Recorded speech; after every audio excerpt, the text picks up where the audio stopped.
उत्तम क्षमा मारे लव आजब भाव है। सत्य सोच संयम तपता के भाव है। आंखें ब्रह्मचर्य धर्म रस सार है। चौगति दुख ते कारण मस्त करतार है।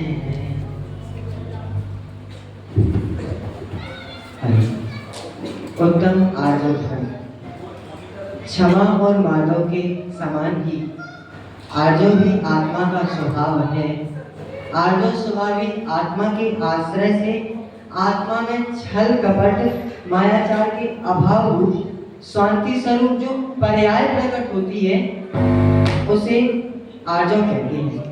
यद्यपि आत्मा आर्जव स्वभाविक है तथापि अनादि से ही आत्मा में आर्जव के अभाव रूप माया कसाय विकार पर्याय ही प्रकट रूप से विद्यमान है। ऋजुर्भाव आर्जवम। ऋजुता अर्थात सरलता का नाम आर्जव है।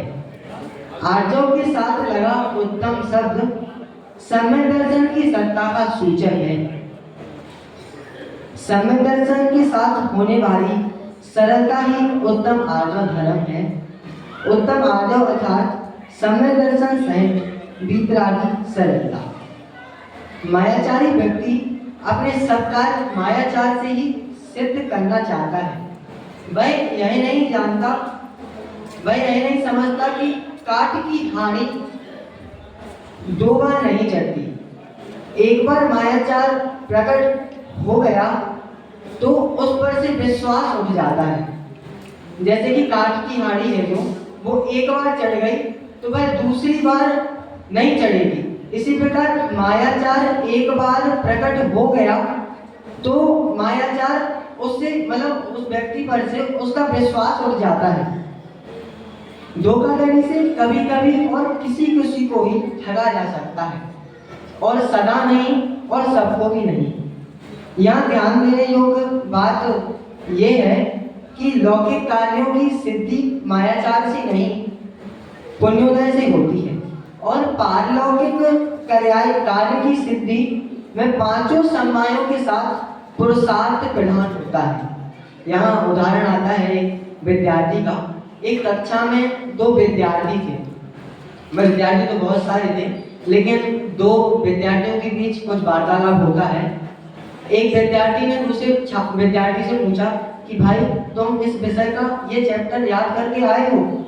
तो उस विद्यार्थी ने जवाब दिया कि नहीं, मुझे तो याद नहीं है। तो उसको जबकि वह चैप्टर पूर्ण तरीके से याद था, उसने उस छात्र से झूठ बोला। उसने यहाँ पर छल का प्रयोग किया इसलिए क्योंकि जिस छात्र ने उससे प्रश्न किया था वो छात्र उससे पढ़ाई में आगे न निकल जाए। कार्य सिद्धि के लिए कपट का प्रयोग कमजोर व्यक्ति करता है। सबल व्यक्ति को अपने कार्य सिद्धि के लिए कपट की आवश्यकता ही नहीं पड़ती। उसकी प्रवृत्ति तो अपने जोर के जरिए कार्य सिद्ध करने की रहती है। यह भी बात नहीं कि मायाचार की प्रवृत्ति मात्र किसी को ठगने के लिए की जाए। कुछ लोग मनोरंजन के लिए या आदतवश भी ऐसा करते हैं। उन लोगों को यहाँ की वहाँ भिड़ाने में कुछ आनंद सा आता है। ऐसे लोग अपने छोटे से छोटे मनोरंजन के लिए अपने सामने वाले व्यक्ति को बहुत बड़े से बड़े संकट में डाल देता है। जैसे कि नरक जाति में असुर कुमार जाति के देव।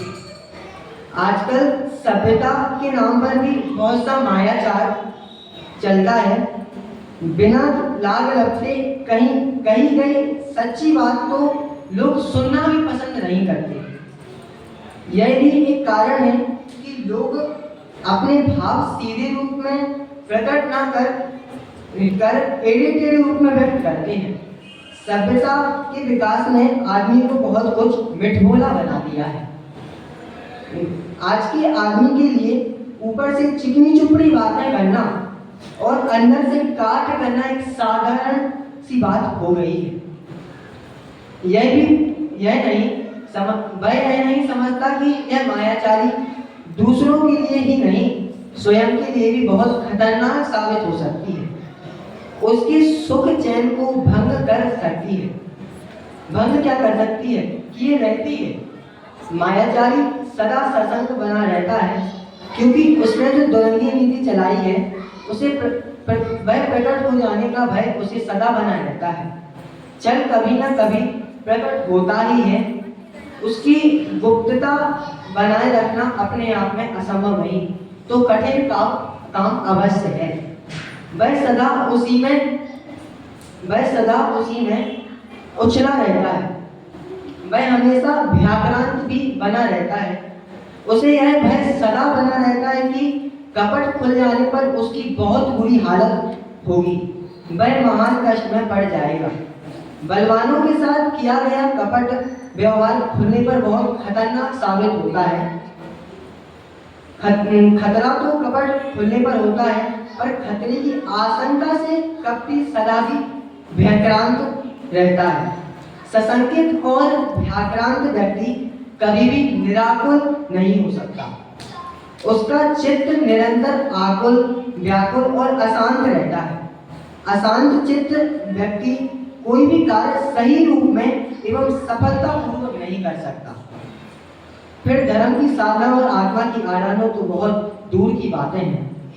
मायाचारी व्यक्ति का कोई विश्वास नहीं करता, यहाँ तक कि माता पिता, भाई बहन, पत्नी पुत्र का भी उस पर से विश्वास उठ जाता है। यही कारण है कि माया कसाय का वर्णन करते हुए श्री सुखचंद्राचार्य ने ज्ञानार्वण के 18वें सर्ग में लिखा है, जन्म भूमि विद्यानां कीर्ते वास मंदेहम पाप पंक महागर्तो नित्यति कीर्तिता बुद्धि।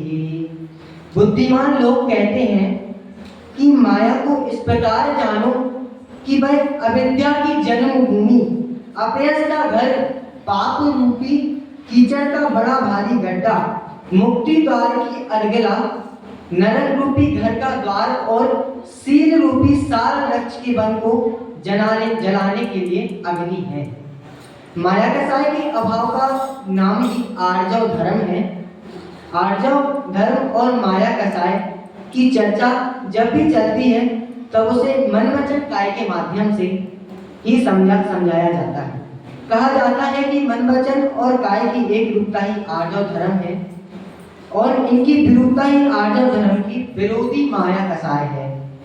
यह उपदेश भी दिया जाता है कि जैसा मन में हो वैसा ही वाणी से कहना चाहिए तथा जैसा बोला हो वैसा ही करना चाहिए। इसे ही आर्जव धर्म बताया जाता है तथा मन में और वचन में और कुछ और यह माया है, ऐसा कहा जाता है। मन वचन काय की इस विरूपता को ही वक्रता, कुटिलता आदि नामों से भी अभिहित किया जाता है, किंतु यह सब स्थूल कथन है। सूक्ष्मता से विचार करने पर इस संदर्भ में कई प्रश्न खड़े हो जाते हैं। आर्जव धर्म और माया कसाय की उक्त परिभाषाएं स्वीकार करने पर आर्जव धर्म और माया कसाय की उपस्थिति मन वचन काय वालों के को संभव नहीं। जिनको मन वचन काय ही नहीं उनको नहीं। मन वचन काय के अभाव में उनमें एक रूपता या विरूपता का प्रश्न ही नहीं उठता। सिद्धों के मन वचन काय का अभाव है, अतः उक्त परिभाषाओं के अनुसार उनके आर्जव धर्म संभव नहीं है, जबकि उन्हें आर्जव धर्म होता है। उनमें आर्जव धर्म की सत्ता शास्त्र सम्मत तो है ही, युक्ति संगत भी है। उत्तम, क्षमा, माधव, आर्जव आदि आत्मा के धर्म है एवं वे आत्मा की स्वभाव पर्याय भी हैं।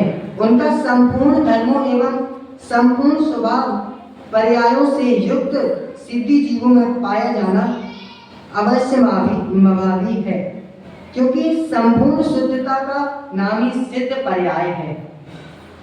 इसी प्रकार जिनके मन और वाणी नहीं है, ऐसे एक इंद्रिय आदि जीवों के माया कसाय मानना संभव ना होगा। क्योंकि जिनके अकेली माया काया है, अकेली काया है, मन और वचन है ही नहीं, उनके मन वचन काय की विरूपता अर्थात मन में और वचन में और करें कुछ और वाली बात कैसे घटित होगी। यहाँ पर एक उदाहरण आता है एक दुकानदार का कि एक दुकान पर 3 विक्रेता थे। एक ग्राहक के कपड़े का 1 मीटर कपड़े का भाव पूछने पर पहले विक्रेता ने उस कपड़े का दाम बताया 8 रुपए मीटर और दूसरे विक्रेता ने उस कपड़े का दाम 10 रुपए मीटर बताया और तीसरे विक्रेता ने उस कपड़े का 1 मीटर कपड़े का भाव 12 रुपए मीटर बताया। अब आप कहेंगे कि क्या लूट मचा रखी है, जितने आदमी उतने भाव। पर यदि एक ही विक्रेता हो और वह 8 रुपए मीटर के कपड़े को 12 रुपए मीटर बतावे तो क्या वह प्रमाणित हो जाएगा? कदापि नहीं। परंतु एक ही विक्रेता होने से विरूपता नहीं दिखाई देगी।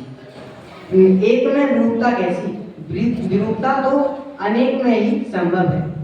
इसी प्रकार एक इंद्रिय आदि असंगीय जीवों में वाणी और मन का अभाव होने से मन वचन काय की विरूपता तो संभव नहीं है, तो फिर उनके मन वचन काय की विरूपता है परिभाषा जिसकी, ऐसी माया कसाय की उपस्थिति कैसे मानी जाएगी?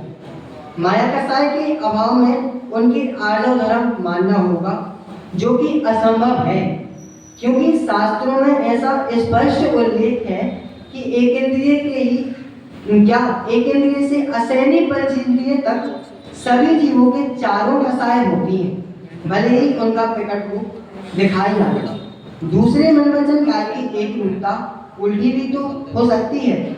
जैसे तीनों ही विक्रेता 8 रुपए मीटर के कपड़े का भाव 20 रुपया मीटर बतावे तो क्या वो सही होगा? कदापि नहीं। जबकि उन तीनों के बोलने में एक रूपता दिखाई देगी, क्योंकि बुद्धिपूर्वक पूर्व नियोजित बेईमानी में भी एक रूपता सहज ही पाई जाती है। उसी प्रकार जैसे किसी के मन में खोटा भाव आया, उसे उसने वाणी में भी व्यक्त कर दिया और काया से वैसा कार्य भी कर डाला, तो क्या उसको आर्जव धर्म प्रकट होगा?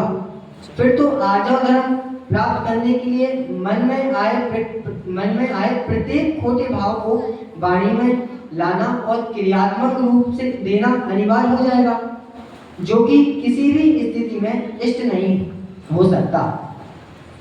मन में होए सो वचन उचरिए में एक बात यही विचारणीय है कि क्या आर्जव धर्म के लिए बोलना जरूरी है? क्या बिना बोले आर्जव धर्म की सत्ता संभव नहीं?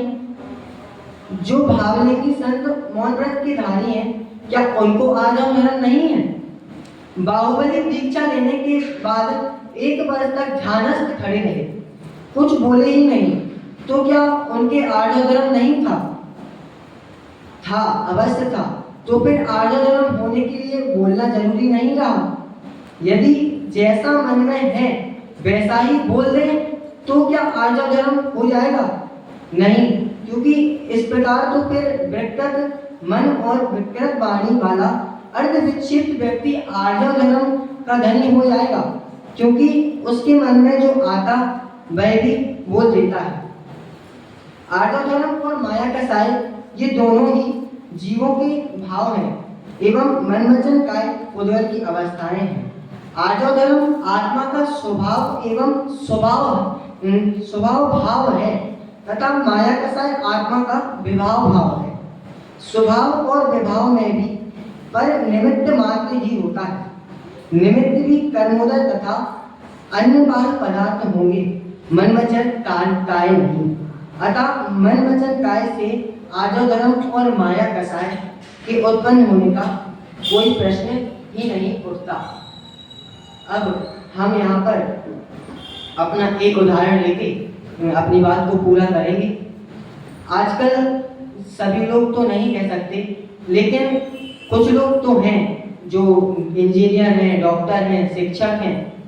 इनमें से हम डॉक्टर का उदाहरण लेते हैं कि ये मानिए कि एक हॉस्पिटल में एक इमरजेंसी में पेशेंट गया और उस पेशेंट को कुछ ऐसी बीमारी है जो उसके घर वालों को नहीं पता, और वह उसका डॉक्टर ने उसको चेकअप करके बताया कि इनका ऑपरेशन होगा, तो वह तो ऑपरेशन थिएटर में चला गया। अब उसके घर वालों को क्या पता कि उसके साथ अंदर क्या हो रहा है।